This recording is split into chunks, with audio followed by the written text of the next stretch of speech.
这里就是被称为天下第一洞的贵州织金洞。织金洞是贵州唯一的世界地质公园。如果用3个字来形容织金洞，就是大、奇、全。曾有人形容黄山归来不看月，织金洞外无洞天。如果真的能重头我守候，如果真的没以后今天就带大家走一走这个天下第一洞的织金洞。是否掏尽了难过，谁让我生生飞蛾，注定世事不活。今天再次和大海相约，一起去看贵州的织金洞。织金洞离贵阳大概100公里左右。今天下着小雨，不过并不妨碍去游览织金洞。现在属于特殊时期，又是非周末，下着小雨，所以游客很少。织金洞很大，目前洞内可供观赏的区域大概长6公里。先坐一段景区的交通车。织金洞的门票是140元，包含了门票、景区车票和保险。来织金洞除了自驾，从贵阳或者织金县都有车到景区。下了景区的交通车，要往前走一段路。景区的设施设计得非常大气干净。这是到洞口前的一段路，岩石上有很多石刻。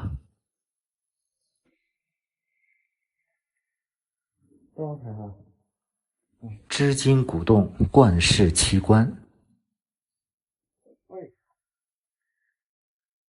现在到了洞口，洞口写着织金洞。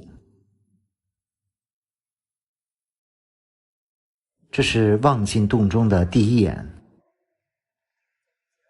双狮迎宾，就像2个大狮子一样，欢迎各地的游客。大海还是非常兴奋的，很快进入了拍摄状态。那个洞是最初发现的时候。织金洞是大概1980年被发现的，上面那个小洞口就是最初发现的洞口。勘探人员通过绳索下滑到洞中，发现了这个举世罕见的溶洞奇观。左边这个大洞口是现在的入口，被打通了。2个洞口一大一小，日月同辉。目前的织金洞被发现的长度是12公里多，开放旅游的线路是6.6公里。如果正常的速度游览，大概2-3个小时可以游览完毕。和国内其他的溶洞有点不同，这里没有大面积的绚烂的五彩灯光。这是当时申请世界地质公园的一个条件，要尽可能的保护资源。尽管如此，织金洞依然有极高的审美价值，非常漂亮。这个巨大的钟乳石柱形似世界杯的大力神杯。世界地质公园就会有点要求，要保护原生态。织金洞的大体现在它的空间和景观规模宏大。洞中两壁高宽处为175米，相对高差150米，一般的高宽都在60到100米之间。里面有大小厅堂47个，其中上万平方米的厅堂就有5个。在洞中的感觉就是这个洞太大了。前面有一个钟乳石，形状奇特，看一看像什么？这个钟乳石叫倒挂琵琶。织金洞的第2个特点就是奇，这个奇指的是景物和空间造型奇特，有非常高的审美价值。据说当时在评选世界地质公园时，很多科学家来到这里，从奇特度、审美度方面给了织金洞很多厅堂和景物评了满分。在这里面的灯光突然给灭了，怎么办？我这就地卧的啊，吓死了就。像，哎，对，后面还有小虎，这一堆老虎，猛虎下山。你怎么看不到老虎？对你也能想象成骆驼。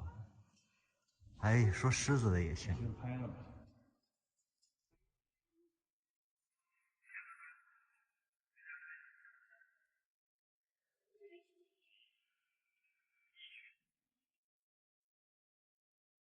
那个柱子都连起来。织金洞的第3个特点就是全，指洞中的景物形态丰富，囊括了全世界溶洞的所有形态和类别。这个造型叫血压轻松。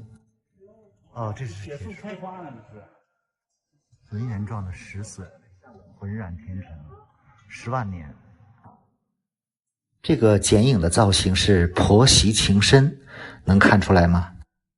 左边是媳妇儿，右边是婆婆，3星聚会，寿星。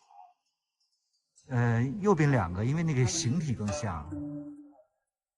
对，确实像福禄寿。整个洞中显得非常魔幻。洞中显示的温度11度，这里常年恒温，几乎在10到16度之间。洞中有高高的台阶儿，这叫南天门，像在山洞里爬山一样。这充分体现了织金洞的大，在洞里爬山。这是大厅里的一个石柱，中流砥柱。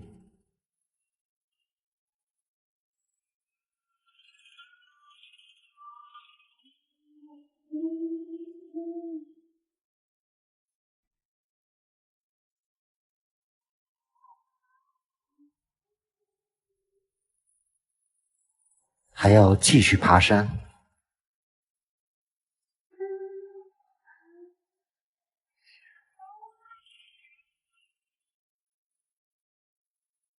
这边是瀑布群，一大片形似瀑布。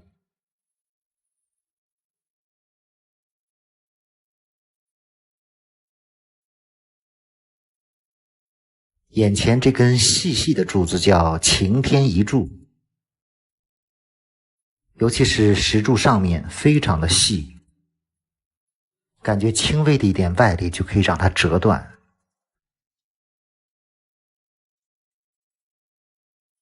现在来到了织金3宝的第1宝霸王盔，这也是织金洞出镜率最高的一个钟乳石，很像西楚霸王头上的头盔，被打上了金黄色的灯光。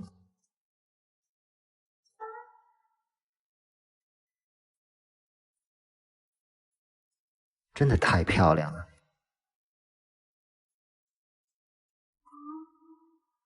很多人都是看到这幅图片来到了织金洞。往前走，现在来到了广寒宫。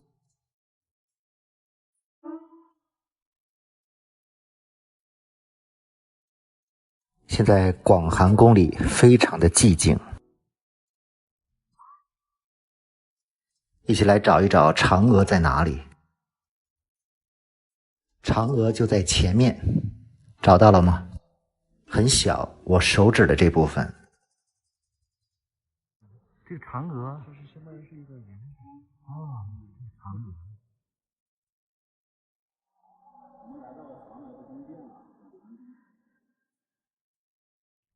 感觉每一个钟乳石都能想象出一个东西，形态丰富多彩。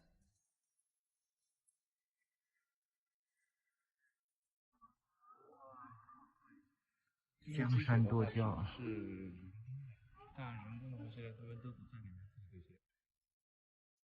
江山如此多娇。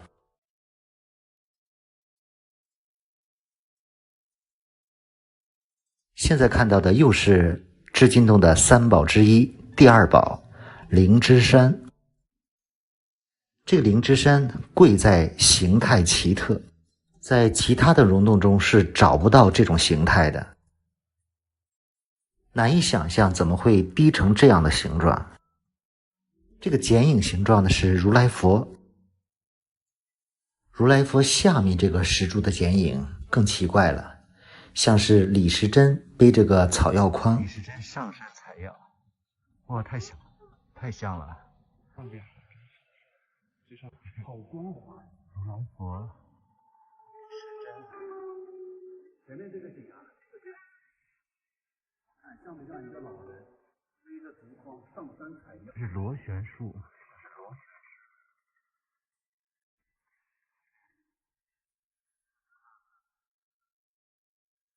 确实是所有看过的溶洞里造型最奇特的。这个造型是3级华盖，也像3个大水母。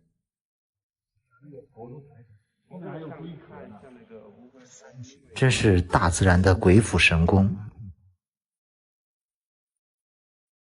接下来看到的是织金洞的3宝之一，也是镇洞之宝银羽树。它的奇特和价值比霸王盔还要大。这个似剑一般的银羽树，形状奇特，独一无二。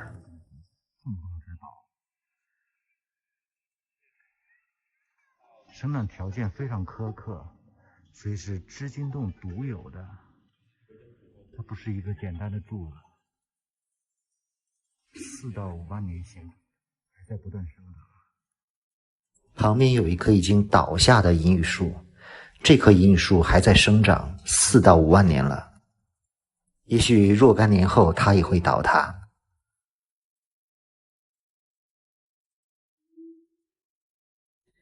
真是令人叹为观止。和周围巨大的钟乳石柱相比，这个银羽树看着并不起眼儿。现在看到的是姊妹玉树，晶莹剔透，非常白。这里又是洞内一大奇观，大家看这两个晶莹剔透，就像是玉一样。往远处看去，这里面像是一座仙山。有人说这里是洞中的张家界，感觉还飘着一些云雾。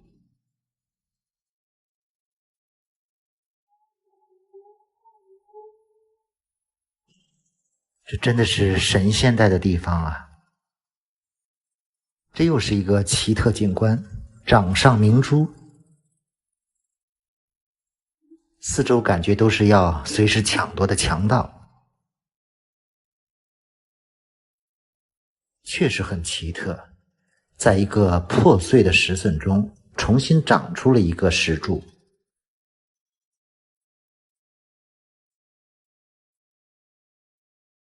不知不觉竟然走了6公里，一点都不觉得累。前方有一段人工凿出的洞口，连着前面的洞穴。又经过一小段人工凿出的隧道，前面来到了最后一个洞穴。我想凿出这2个人工隧道，主要是不用返回了吧，因为前方再走几十米就可以看到出洞的洞口了。前面终于到达洞口了。这个就是出口了，出口的这个洞非常小，谁能想到这是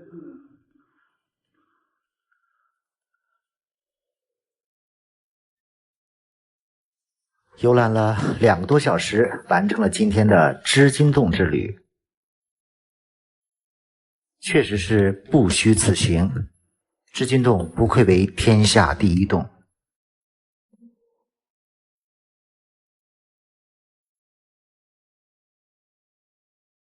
在贵州丰富的旅游景点中，有一个是不应该被忽视的，就是位于贵阳市修文县的中国阳明文化园。这里有座小山龙岗山，山上有个洞叫阳明洞。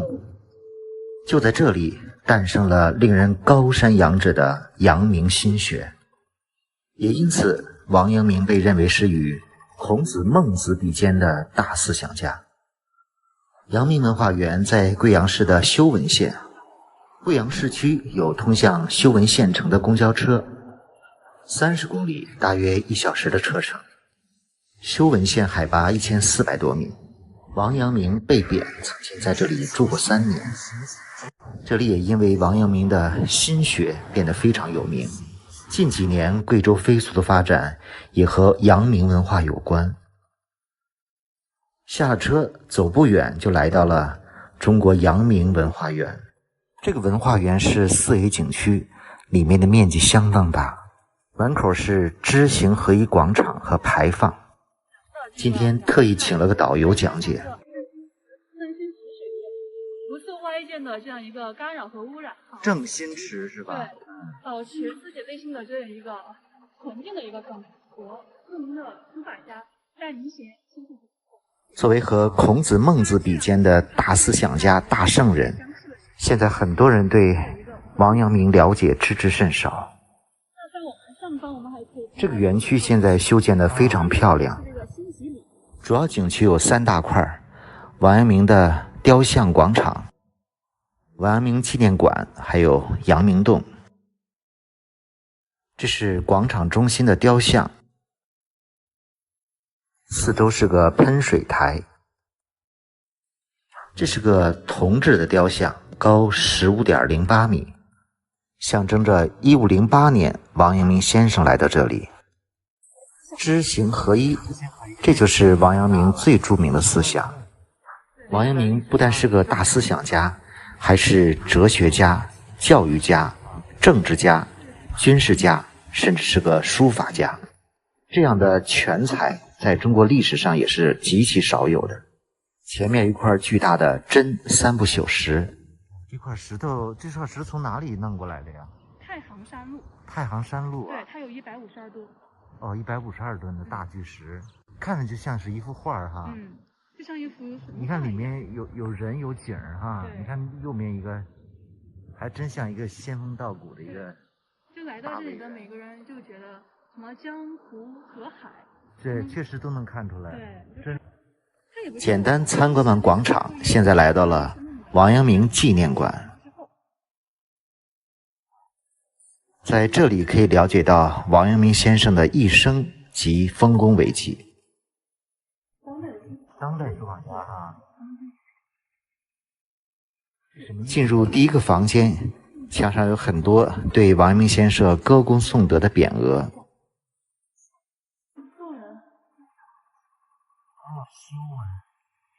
这个是墨颜体写的。这上面刻的有儒家经典《大学三纲》。庭院里有3座牌坊，穿过去就是正厅。院子中央有个水池，阳明老先生端坐在其中。这是进入的第一个纪念馆，这里展示了从王阳明的出生到来到修文期间的一些过往经历。1529年，享年57岁，明守人，字伯安，号阳明，浙江余姚人。他同孔子、孟子、朱熹，他们被称为中国古代儒家4大圣贤。他祖上最早可以追溯到西晋时期光武大夫王满，他的祖上也曾出现过著名的书法家王羲之。先祖中还有著名书法家王羲之。王阳明的家族还是比较显赫的，他出生在浙江的余姚。爸爸是状元，浙江余姚的故居。对。好，他的父亲就高中状元，就想着接先生去北京接受更好的教育。然后呢，先生的祖父王伦就带着先生离开家乡来到北京。他们途经镇江金山寺的时候，他的祖父的好朋友就在这个地方设宴款待他们。酒过3巡之后，众人坐视未成，先生便写了“君上一点，大如拳，打破维扬，水底天”。很小的时候，王阳明就显示出了非常强悍的文学功底。10几岁就写出了非常棒的诗篇。要做圣贤的这样一个远大之相。这有多大呢？他12岁。12岁就是说出这样的话。对，12岁，然后他就立下了要做圣贤的这样一个远大志向，是一考一目。青年时期，王阳明就饱读诗书，上下求索，对佛教、道教、儒家思想都非常精通。20多岁开始参加科举考试，一共参加了3次，第一次还是和唐伯虎同一届考生。就是唐伯虎考那次是吧？对，22是第一次。虽然考得相当不错，但是直到第3次才考取。全国第10名考的哈。对，然后他考取了宦官乱政。做官时期，他仗义直言，结果得罪了宦官刘瑾，上面是皇帝吗？被廷杖40，然后贬到了贵州龙场驿。所设立的一个刑法，但当时有一个说法，就是作为言官，就先生他是为言官嘛，就作为言官，他们是可以穿着厚厚的棉衣，然后裹着厚的棉被来接受这个刑法。但是我们从图中可以看见，先生被先上衣退下裤，打得皮开肉绽，血肉模糊，就是因为刘瑾他看不惯先生。那当时皇帝就是朱厚照嘛，他只有15岁。然后他就听信刘瑾的话，就是看他一副玩世不恭的一个样子，就他直接是跟着刘瑾的鼻子走，就刘瑾。于是经过长途跋涉，途中经过了2、3年，王阳明被贬到了贵州龙场驿。这是第2个展厅，主要展示的是龙场悟道。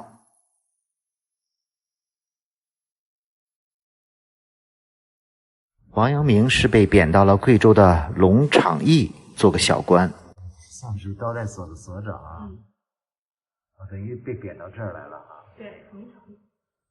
因为当时就是贵州这个地方环境比较偏远，然后朝廷就不太重视这边，那就环境就比较恶劣。茅草屋还不是天然的洞，对，合适的。当时贵州的龙场驿就在现在的修文，穷乡僻壤，条件相当艰苦。王明阳找到了这个东洞居住，也就是现在的阳明洞，开始龙场悟道。悟道成功之后，他开始在这里讲学，开办了龙门书院。上至官员，下至百姓。那说明其实道理很浅显了哈，一般人听一听能懂。知行合一呢，它大意来讲就是知和行要一起，就知不能脱离行，行也不能脱离知。王阳明的心学创立了很多学说，其中知行合一是影响最为深远。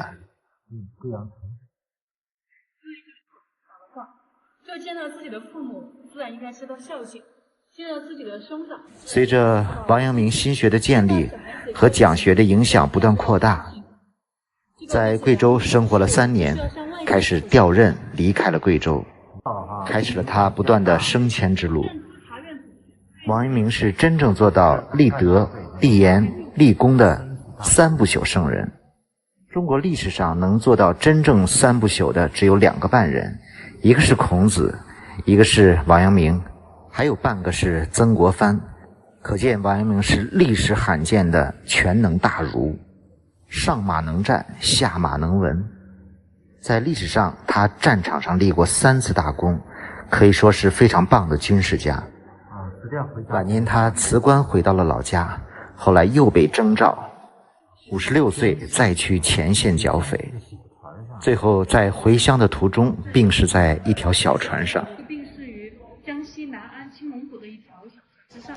所以他的遗言是吗？这就是8个字：此心光明，亦复何言。埋葬在。他当时去广西平定那些匪患的时候，他其实自己的心情很好。都已经56岁了，但是没办法，就皇帝非要让他去。王阳明的阳明学和心学可以说是在全国乃至世界上都有广泛的影响，尤其是近几年贵州大踏步的发展和阳明学的知行合一有很大关系。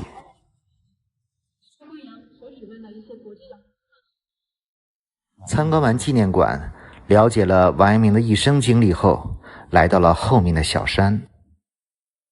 这实际上就算是个小土坡吧，上面就有非常著名的阳明洞。其实有关王阳明的历史古迹有很多，包括贵阳的市中心就有个阳明祠。但要想真正了解和体验下王阳明的心学，还是要来到这个阳明洞。这还有书房。哦，这是卧室和书房啊。这是合漏轩，是后来王阳明的卧室和书房。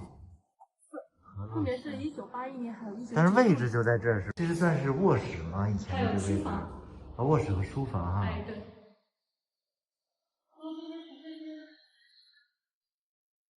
卧室旁边就是王阳明龙场悟道的所在地阳明洞。这个洞竟然是一个溶洞，去洞里探个究竟。还是挺会找地儿的，这比自己搭草棚子好多了。那首先我们可以看到这里有齐静二字哈，它是由道光10年，也就是1830年的时候，当时的修文知县庞宁所镌刻。庞宁当时是修文知县。这些都是历史的碑刻哈。对，这幅摩崖石刻，它是我们整个洞穴最早的一幅，它是刻于明万历5年，也就是1577年。这写的1577年，当时泰州学派的代表人物罗汝芳所镌刻。洞中有非常多的摩崖石刻，据说这也是世界上摩崖石刻最多的一个洞。这个阳明小洞天，这幅摩崖石刻呢是在1903年。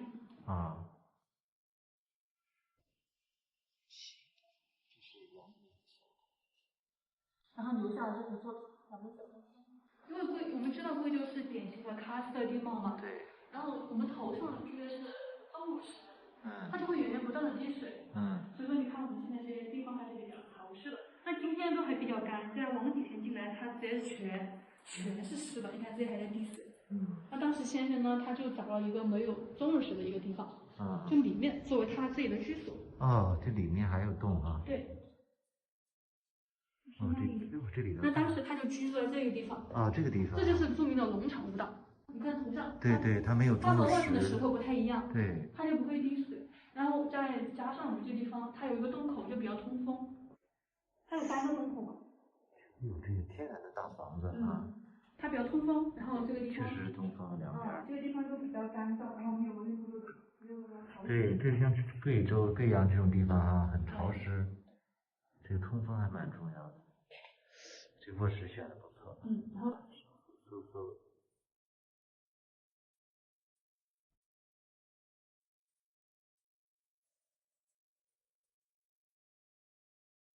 在阳明洞的周边还有非常多的历史古迹。它已经有500多年的历史了。那说明是明朝的哈。对，它叫做文成柏。文成柏。那文成柏呢就是在先生过世之后嘛，当时的隆庆皇帝追封先生为新建侯，他的谥号叫做文成。所以说这就是文成柏的一个来历。这里有一大片古建筑群。大革命的时候嘛，是由一位农民，他用黄土将其覆盖，保留了哈。对，这个是蒋介石的字是吗？对。第3次来到阳明洞。第3次来。对。蒋介石题词知行合一。6年的时候，然后就重新修建嘛，才取名叫做王文成公祠，它原来叫做龙岗书院。龙岗书院，后来清朝的时候。对。王文成公祠就是他的谥号是吧？对，他是贵州的省委书记。他还在这个地方留过影。来这里参观过的名人非常多。因为先生是立德、立功、立言的3品完人嘛。大启文明，天地常兴。是不立天下无苦臣之事。他还在2019年纪念5四运动100周年的时候。张学良还在这里被软禁过3年。软禁的地方，这应该是赵四小姐吧？对。这就作为那边就是作为厨房的。那在文化大革命的时候呢，修文县委还在这个地方开设党校。那等于是这个王阳明也上过这个亭子是吗？对。那这个亭子还蛮有年代的。没想到阳明洞的周边保留了这么多的古建筑。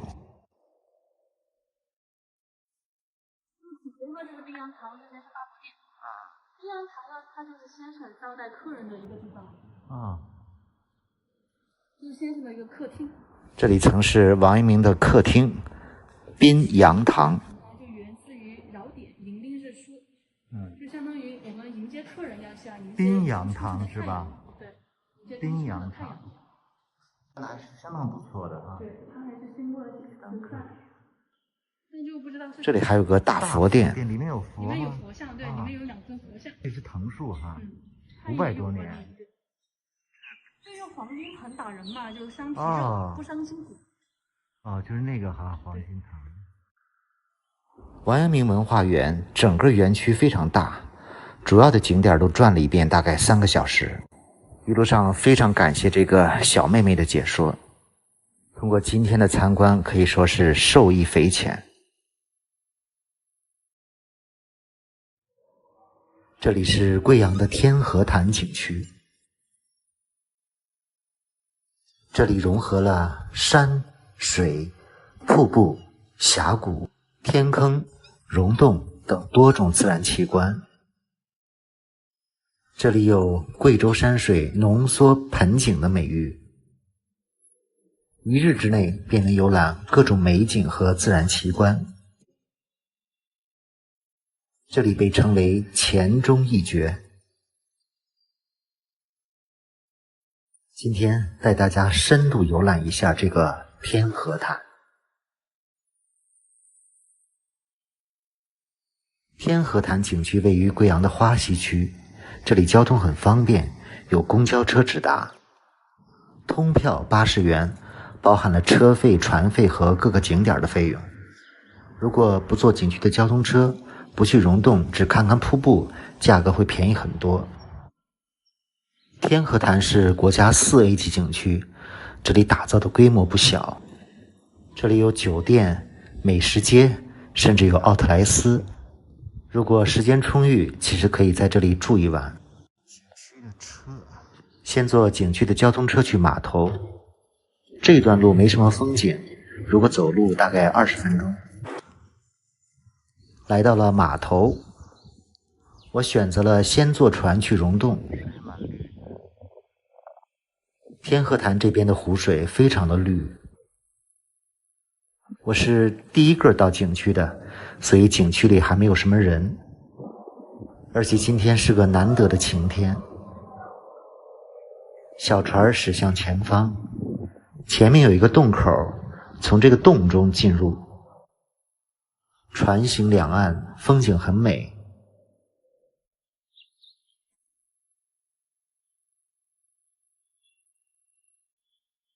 前面一拐弯就是洞口，稍不留神就已经进入了洞中。这是天河潭的水溶洞，相当一段距离，洞口都是非常狭小的，感觉像在隧道中穿行。可以看出这一段路有人工拓宽的痕迹，洞的四壁还刻着一些图案。什么东西？船突然进入到一个庞大的洞穴中。这个还挺好看。哦。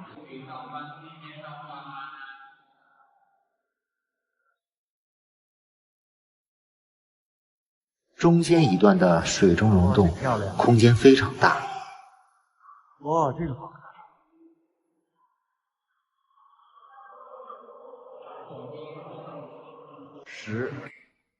坐船在水中看溶洞还是比较有意思的。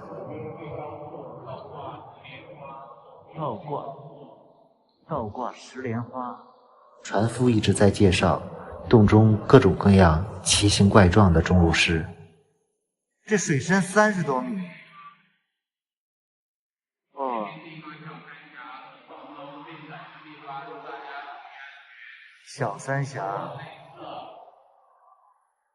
哇，好窄呀！哦。小三峡。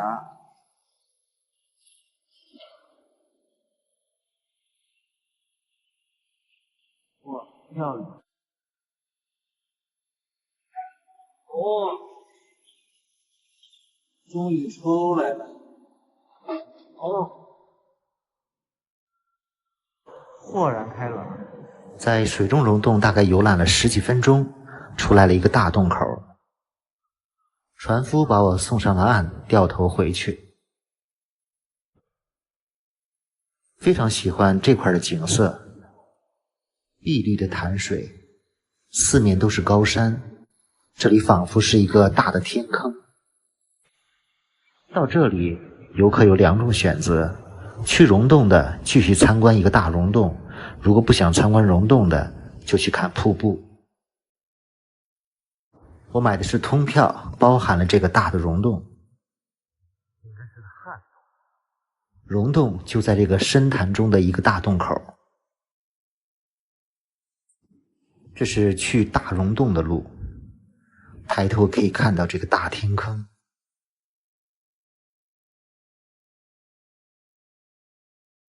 非常漂亮，如果从空中看这个大天坑，一定更美。如果这个景点是在国外，一定很多人在这里游泳。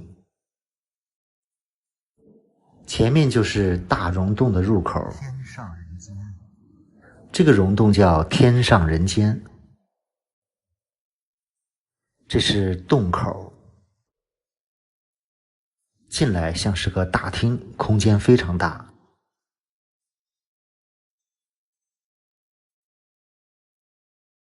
这些巨大的钟乳石被打上灯光后，美轮美奂。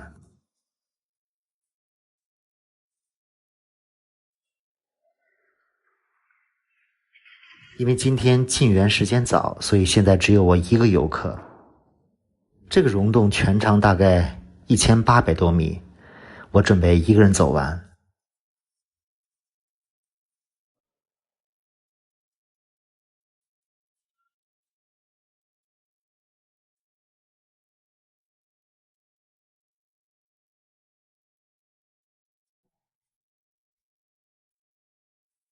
这是一片瑶池，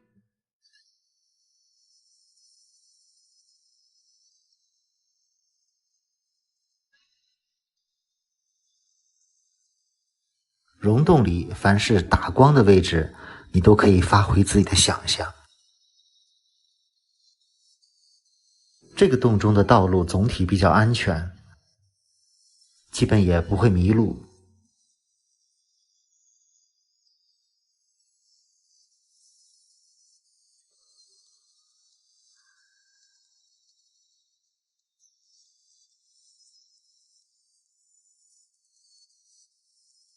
里面弯弯曲曲，忽上忽下。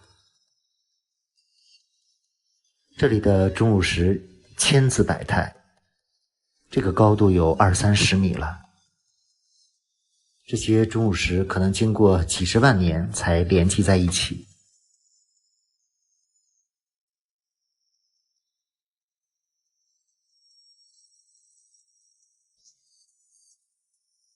有很多地方的缝隙非常窄。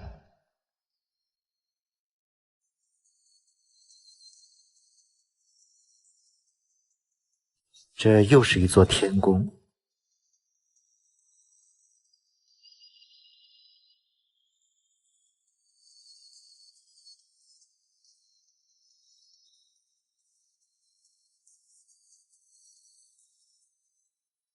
很多的钟乳石都非常的漂亮和壮观。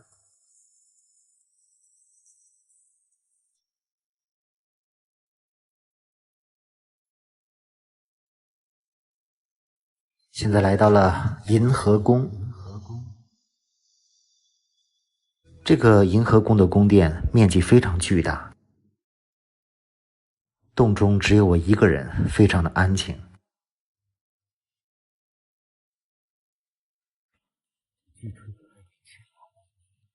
刚刚走了1/3。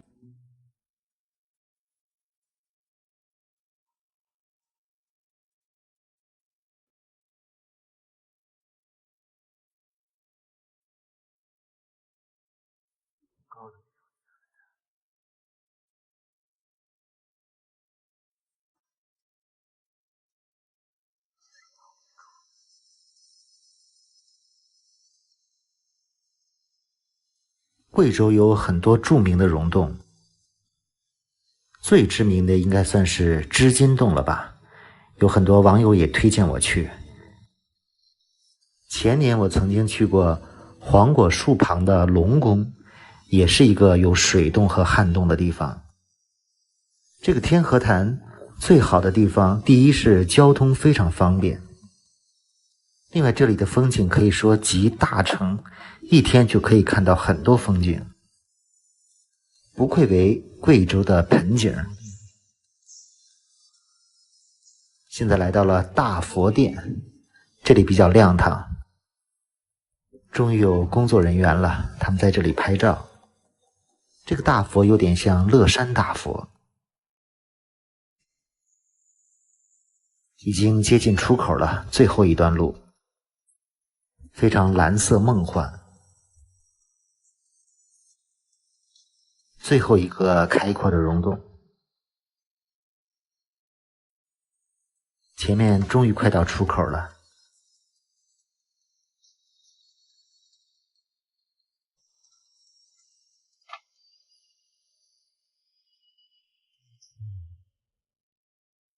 从洞中出来，一下豁然开朗，听到了瀑布声音。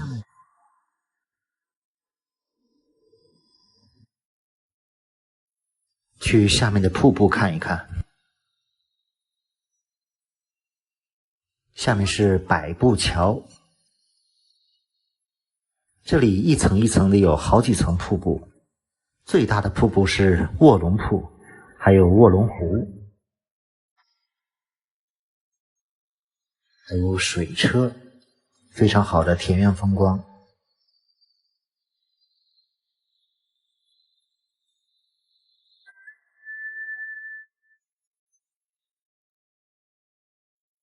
山上还有个观景台。入夜将微凉，繁花落地成霜。你在远方眺望，耗尽所有目光，不思量。自难相忘。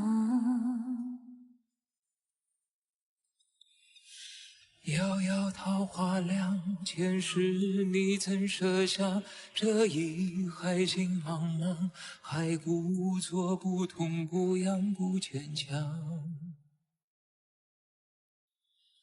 都是家乡。这里是个瀑布群。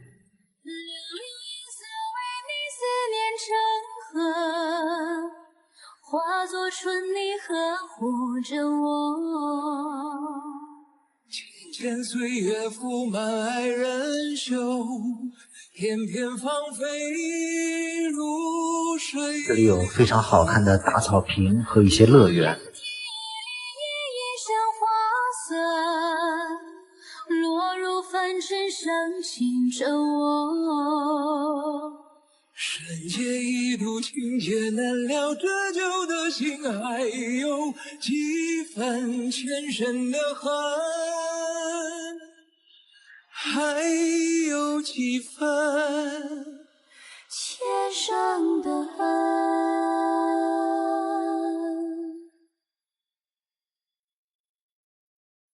这个天河潭面积很大，有很多条线路，可以根据自己的情况去选择线路，而且这里有很多综合性的旅游设施。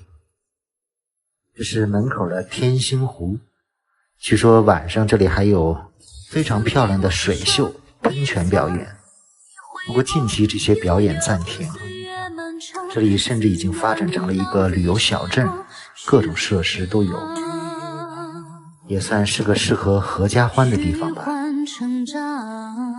一天玩下来，总体对天河潭的感觉就是非常值得来玩。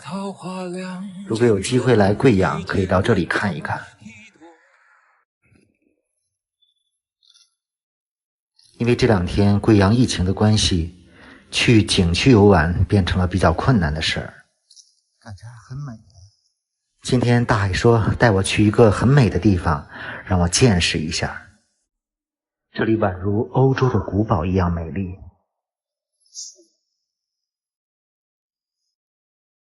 哇，真漂亮哎！原来这里竟是建在贵阳红枫湖畔的一个废弃别墅群。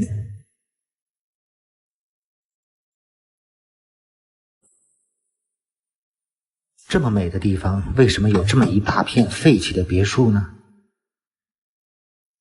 看这些烂掉的别墅，真的惋惜。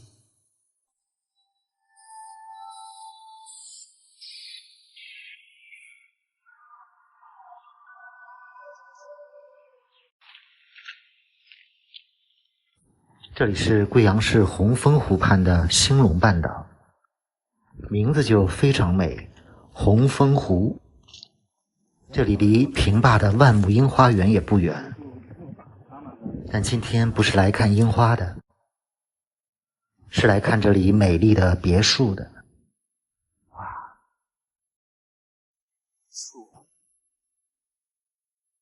这里有一大片别墅群，每一栋别墅都非常漂亮。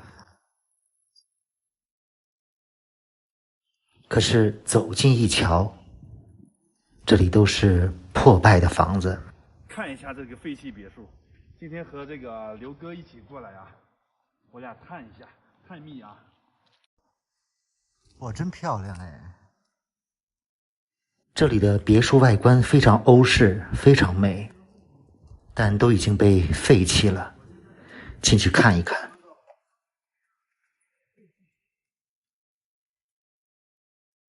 这个别墅面积很大，顶上的吊灯。今天我和刘哥过来了，感觉是个3楼，感觉有3楼的别墅。别墅外墙爬满了藤蔓，显得很有历史感。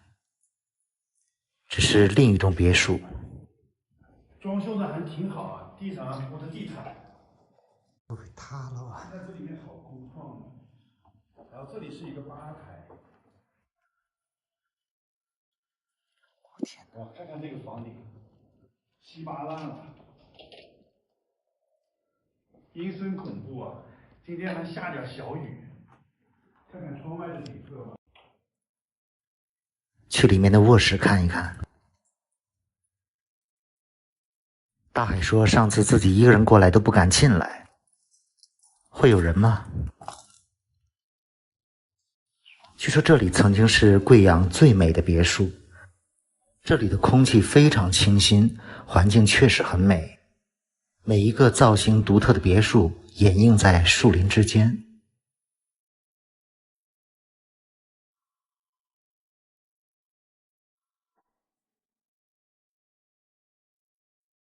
但靠近它，却有一种阴森恐怖的气氛。又走进了一栋别墅，里面被拆得七零八落的。塌了，饮水机。从外面看，俨然这里像是一个景区。别墅就建在这个兴隆半岛之上，前面就是红枫湖。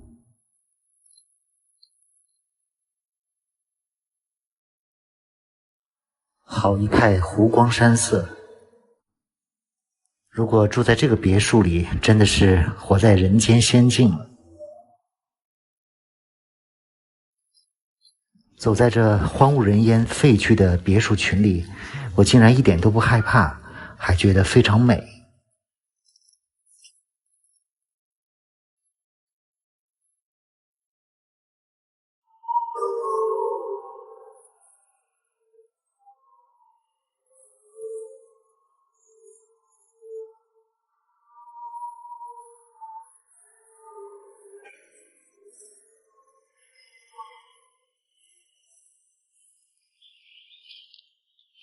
看到这些如古堡般的别墅，又想进去探个究竟。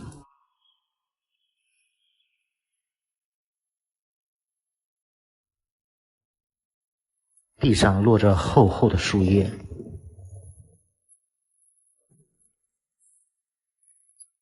这是 B2 栋。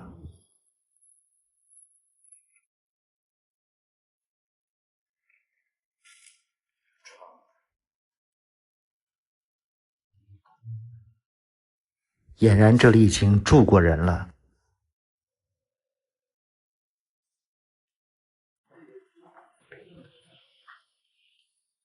去看看楼上。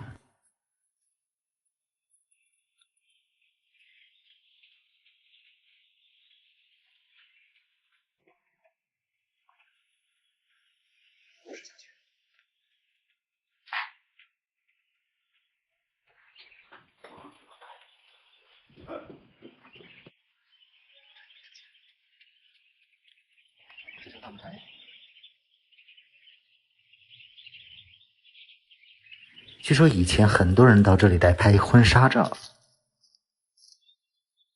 这么漂亮的湖畔半岛上一座别墅群，为什么会荒废呢？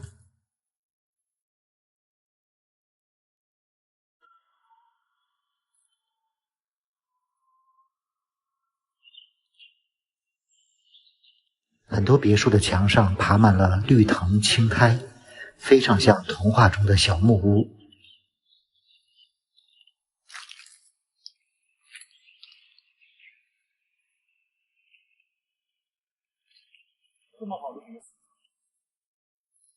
看到这些落败的别墅，你是不是觉得非常的可惜呢？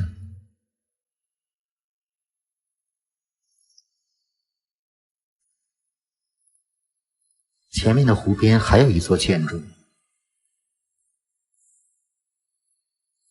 这个建筑犹如教堂一样美丽。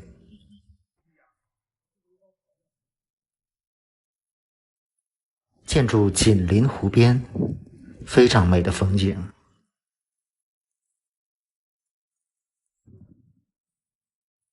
这里已经很久没有人来过了。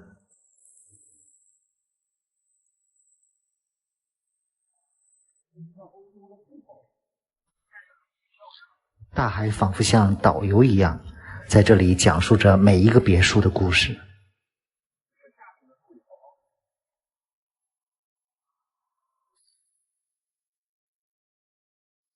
眼前这座建筑可能是这里最大的建筑了，白色圆顶，里面会不会住着王子和公主呢？那个别墅是这一片最大的别墅。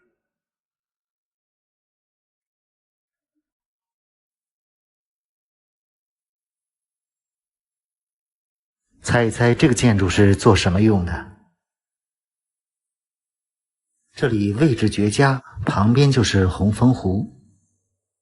为什么这些别墅和建筑被废弃呢？你能猜得出来吗？难道是怕污染这里的环境，还是因为开发商的原因成为了烂尾楼？无论怎样，想起来都非常可惜。进这个楼里看一看。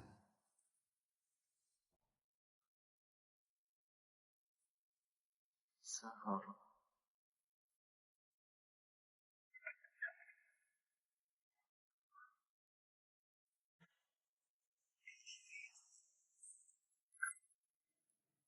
这里曾经应该是个娱乐中心，感觉还有人在这里值班。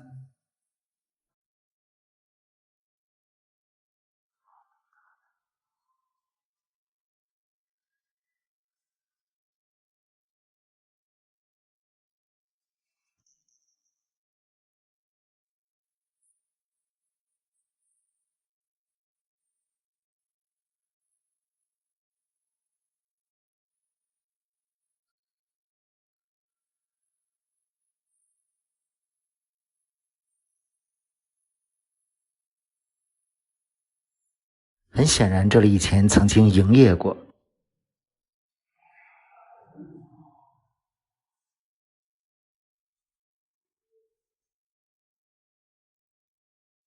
这就是美丽的红枫湖畔被废弃的别墅群。无论怎样，都希望这个红枫湖畔的美丽地方能够得到妥善处理。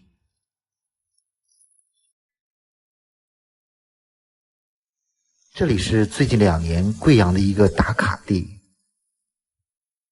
有人称它为贵阳的小故宫。其实这里是贵阳的西普陀寺。可能因为这里能拍出宫廷风格的照片吧。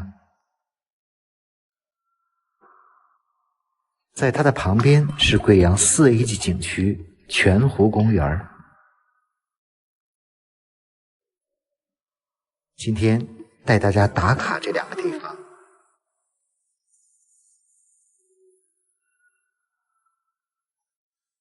这里是贵阳的地铁，我还是第一次坐贵阳的地铁。贵阳的公交包括地铁都需要手机下载软件充值才能用，而且公交地铁分开的，买张票6块钱，和北京的地铁很像。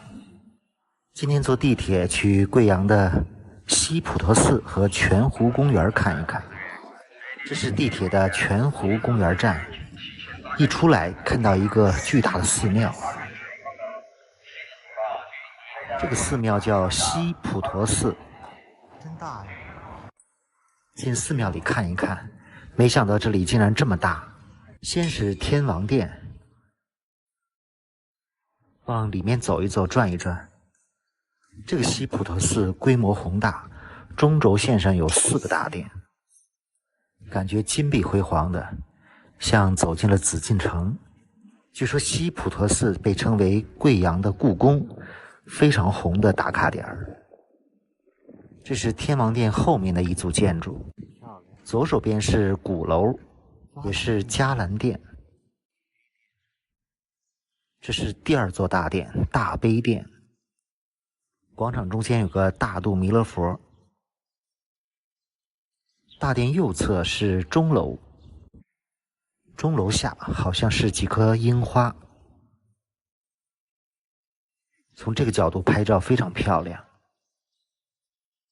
这个西普陀寺是2005年新建的，但这2年突然的火爆起来，因为来这里拍照实在是太漂亮了。这个寺庙总面积将近4万平米，非常大。这是第3个大殿，大雄宝殿。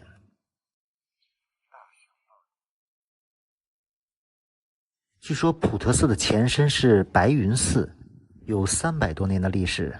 不过现在这个位置的西普陀寺应该跟白云寺没什么太大关系了。在这个新址建的西普陀寺规模太大了。这是第4个大殿，卧佛殿。遵照规矩，大殿内都是不能拍照的。殿外有一群人在表演舞蹈。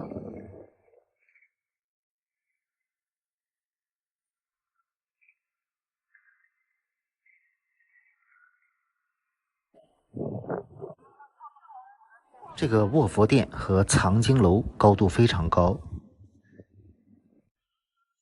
一共有3层。旁边是药师殿。西普陀寺除了这个4个大殿和钟鼓楼之外，后面还有建筑，感觉有一座观音山。这里的环境真的非常美。山下有个送子观音阁，旁边还有一条通向山洞的路。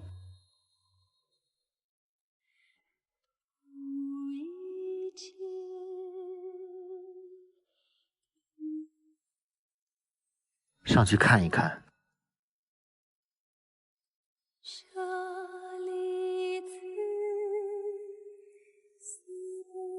这个好像还是天然的洞穴。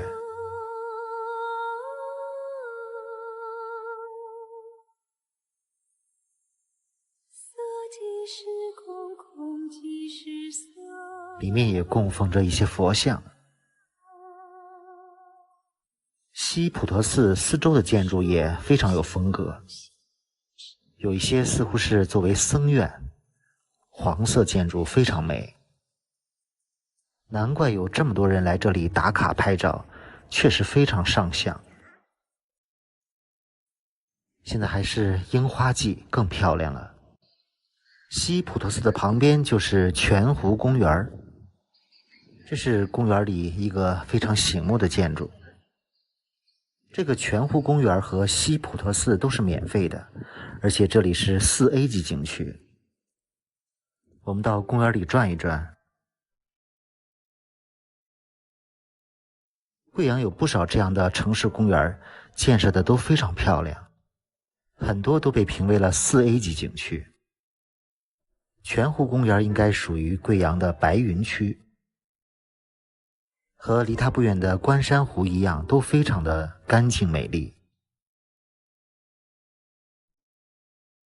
看公园里的步道做得多好。生活在这附近的居民也非常享福。泉湖公园也有面积不小的水域，而这里的大草坪更是人们喜欢待的地方。看这个巨大的风筝，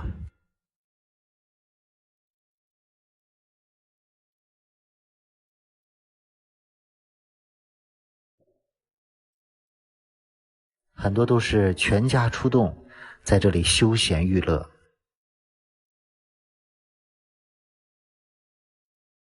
公园面积不小，中间有座山，有一条上山的栈道，往前走一走。这里面的花草树木很有层次。前面这就是登山的栈道了。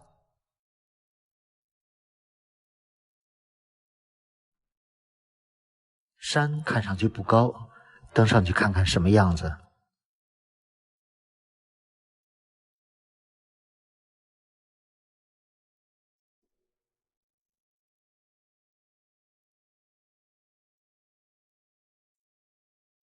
在这里爬一爬山也当锻炼身体了。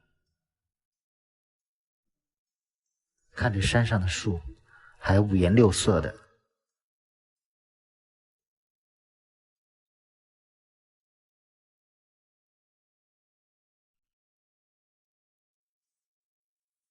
这些栈道还不止一条，有不少地方还有观景平台。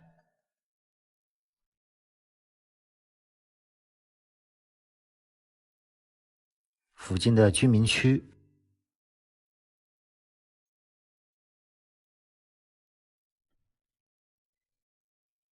还有最后一段就到山顶了。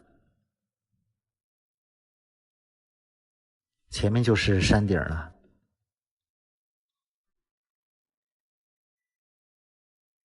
山顶有一组人造的建筑，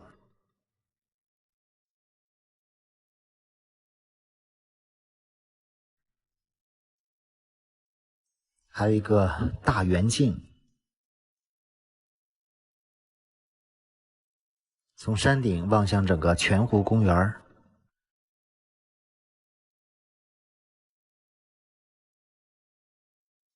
还有一点天空之镜的感觉。这个地方叫空山止水，正好太阳也快落山了。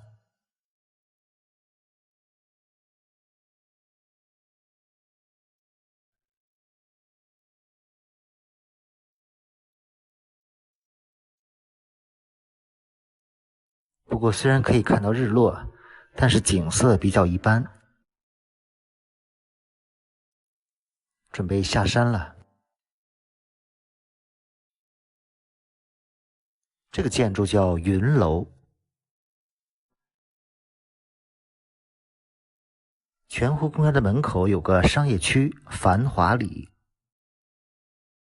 这片建筑也很有特色，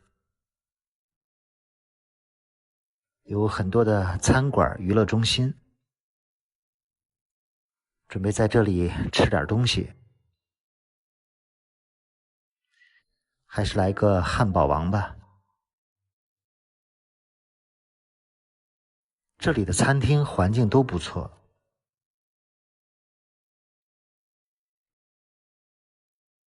吃过饭，在这里逛一逛。